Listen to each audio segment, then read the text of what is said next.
Bonjour à tous et à toutes, c'est Baptiste de MGK Photographie et aujourd'hui on parle de la Fuji Acros deuxième génération. Cette pellicule elle traîne dans ma boîte à pellicules depuis bientôt un an et c'est certainement l'un des films les plus intrigants et les plus controversés de Fuji aujourd'hui, en tout cas des films qui continuent d'être produits par Fuji. Au départ, il y avait la Fuji Acros, un film reconnu et acclamé qui était le dernier représentant de la gamme noir et blanc du fabricant japonais.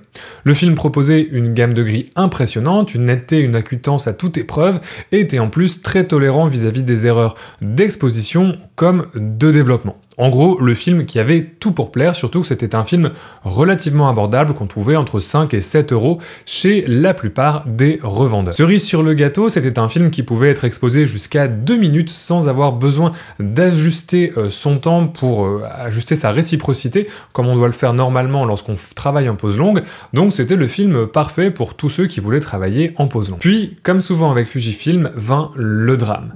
En 2018, Fuji annonce la fin de la vente et de la production d'Acros pour le mois d'octobre de la même année, achevant du même coup sa gamme noir et blanc.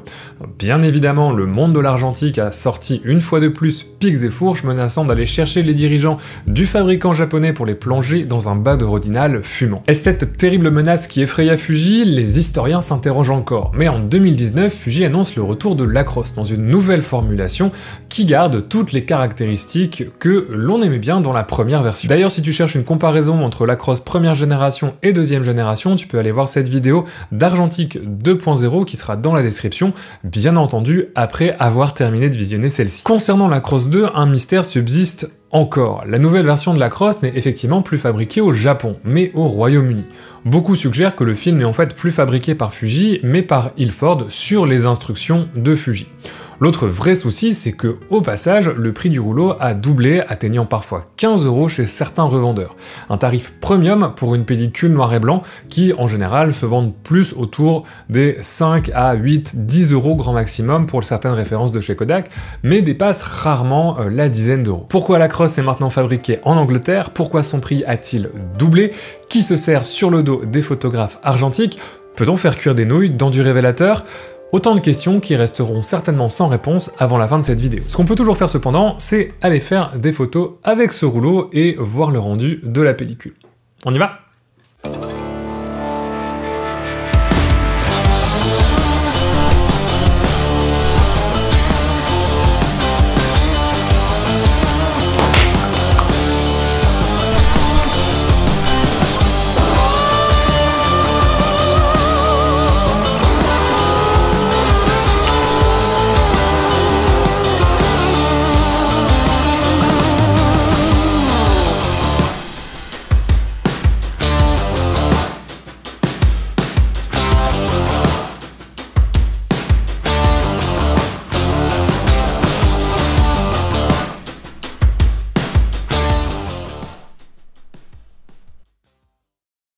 Pour les photos, je suis sorti par une journée très ensoleillée afin de voir si la latitude de cette pellicule était aussi impressionnante que ce que l'on en disait. J'ai utilisé pour ça mon Miranda Sensorex, le 35 mm f2.8 et un peu le 105 f2.8 de la même marque. J'ai aussi fait quelques photos avec le 135 f3.5.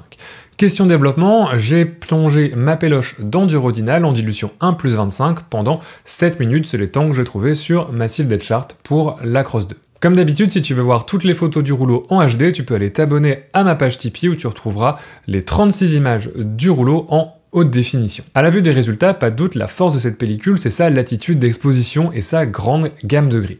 Même en plein soleil au milieu de la journée, et même à contre-jour, on garde du détail dans l'ensemble des images.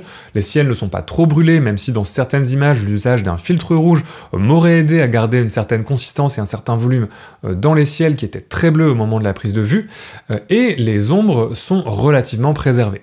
Le négatif est dense et plein de détails et on pourra en tirer beaucoup d'informations, que ce soit au scanner ou sous l'agrandisseur, et la gamme de gris est vraiment très impressionnante, ce qui fait de l'Acros un film très polyvalent, parce qu'on peut toujours rajouter un petit peu de contraste. Pour moi, à la brute du scanner, ça sortait un petit peu gris et sans contraste. Moi, j'aime bien mes images avec un petit peu plus de contraste, et j'ai pu très facilement rajouter du contraste, pousser un petit peu les ombres dans mes images, sans pour autant perdre d'informations ou de détails. Question grain, malgré le développement en Rodinal, on garde un grain relativement discret, et le film est en plus très défini, il y a beaucoup de détails dans les images, même si les optiques que j'ai utilisées ne sont pas particulièrement exceptionnelles en termes de rendu des images, il y a vraiment des images dont je suis très content et on a vraiment une bonne ambiance, un très bon rendu en termes de définition, de grain et de look avec cette pellicule. Mais il y a un mais, parce que le film, comme je te l'ai dit, coûte entre 12 et 15 €.